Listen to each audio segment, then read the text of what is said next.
नमस्कार, जय हिंद, जय भारत दोस्तों। तो चलिए आज हम लोग बात करने वाले हैं जो साप्ताहिक टेस्ट पेपर जो हाल ही में पिछले सैटरडे का जो टेस्ट हुआ था उसका हम आज टेस्ट पेपर मॉडल पेपर कराने वाले हैं। तो वीडियो के अंत तक बने रहेगा। और आज का जो सब्जेक्ट है सामाजिक विज्ञान है, जिसमें कि 75 मिनट का टाइम आपको दिया जाएगा। और इसमें जो है आपका क्लास 8 का है। टोटल पूर्णांक की हम लोग बात करें तो 40 पूर्णांक का टोटल आपको यहाँ पर देखने को मिलेगा। ठीक है, चलिए तो बाकी आप समझ रहे हैं। यहाँ पर सामान्य निर्देश के बारे में कुछ दिया हुआ है, इसके बारे में समझ सकते हैं। यहाँ पर आपका दिया हुआ है कि सभी प्रश्न के उत्तर देना अनिवार्य है।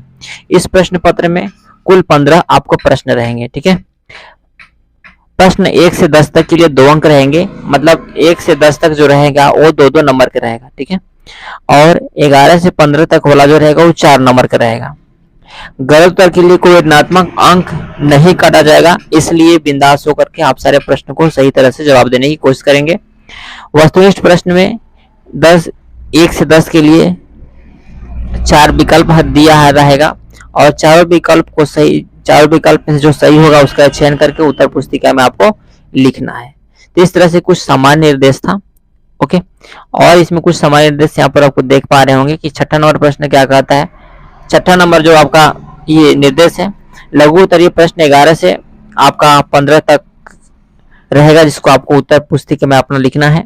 और परीक्षा के समाप्ति से पहले किसी भी परीक्षार्थी की कक्षा से बाहर जाने की अनुमति नहीं है, मतलब जब तक परीक्षा समाप्त नहीं होता है तब तक आपको बाहर नहीं जाना है। इस तरह से आपका प्रश्न संख्या 1 की हम लोग बात करें तो प्रश्न संख्या 1 की हम लोग बात करें, इसमें सही विकल्प का चयन करना है और अपने टिक लगाना है। ठीक है, इसमें है आपका कि भारत में राष्ट्रीय आंदोलन कितने चरणों में समाप्त हुआ। ठीक है, तो इसका जो आंसर जो होगा आपका 3 चरण। क्या होगा इसका आंसर? 3 चरण होगा, जो कि पहला जो चरण था उस सविनय अवज्ञा आंदोलन था, और दूसरा जो चरण था वो आपको भारत छोड़ो आंदोलन। ओके, और एक चरण जो था वो असहयोग आंदोलन था। ये 3 चरण में जो है राष्ट्रीय आंदोलन संपन्न हुआ था। क्वेश्चन नंबर 2 की हम लोग बात करें तो दिल्ली में राजधानी अंग्रेजों ने कब बनाया। ठीक है, दिल्ली को राजधानी अंग्रेजों ने कब बनाया था? यदि आप जान रहे होंगे तो आप मुझे कमेंट बॉक्स में लिखेंगे। ओके, हम लोग इसका आंसर की हम लोग बात करें तो जो इसका आंसर जो होगा, ओके, ये 12 दिसंबर 1911। ठीक है, 12 दिसंबर, यानी पूरा डेट की हम लोग बात करें तो 12 दिसंबर 1911 का जो था इसका पूरा यहाँ पर दिल्ली को राजधानी बनाया गया था। ओके, 3 नंबर की हम लोग बात करें तो आजाद हिंद फौज का गठन किसने किया था। ओके, आजाद हिंद फौज का गठन किसने किया था? यदि आप इस प्रश्न का उत्तर जान रहे होंगे तो आप मुझे कमेंट बॉक्स में जरूर लिखेंगे।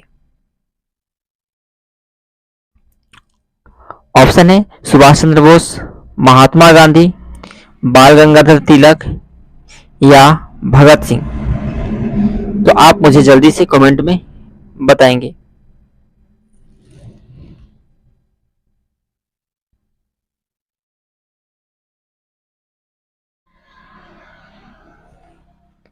तो ये इसका आंसर जो होगा सुभाष चंद्र बोस। ठीक है, जो कि अगस्त 1942 में किए थे। ओके, चलिए 4 नंबर प्रश्न की हम लोग बात करें तो स्वतंत्र भारत के पहले गवर्नर जनरल कौन थे? स्वतंत्र भारत के पहले गवर्नर जनरल कौन थे? तो जो इसका आंसर होगा माउंटबेटन। ठीक है, लॉर्ड माउंटबेटन जो थे इसके पहले गवर्नर जनरल थे स्वतंत्र भारत के। ओके, क्वेश्चन नंबर 5 जो है आपका, जब भगत सिंह को फांसी दी गई उस समय उसकी उम्र क्या थी? ठीक है, जब भगत सिंह को फांसी दी गई थी उस समय उसका उम्र क्या था? तो उसका उम्र जो था वो 23 वर्ष का था। कितना? 23 वर्ष का था। इनका जन्म जो था 27 सितंबर 1907 ईस्वी को लायलपुर जिला के बंगा गांव में हुआ था, जो अभी फिलहाल में पाकिस्तान में है। ठीक है, लायलपुर। ओके, तो इसका कितना? 23 वर्ष। क्वेश्चन नंबर 6 की बात करें तो जनसंख्या को प्रभावित करने वाले कारक कौन कौन से? तो स्थलाकृत, जलवायु, मृदा, उपरोक्त में से सही। तो इसका आंसर क्या होगा? उपरोक्त में से सभी इसका राइट आंसर होगा। इसका अगला हम लोग प्रश्न की हम लोग बात कर लेते हैं। जो 7 नंबर प्रश्न है, देश छोड़कर दूसरे देश जाने वाले लोगों को क्या कहा जाता है? ठीक है, देश छोड़कर दूसरे देश जाने वाले लोगों को क्या कहा जाता है? तो इसका जो आंसर होगा उत्प्रवासी। क्या? उत्प्रवासी जो होगा इसका राइट आंसर होगा। ओके, अप्रवासी उसको बोलते हैं जो दूसरे देश से लान करके वो हमारे देश में अपना स्थान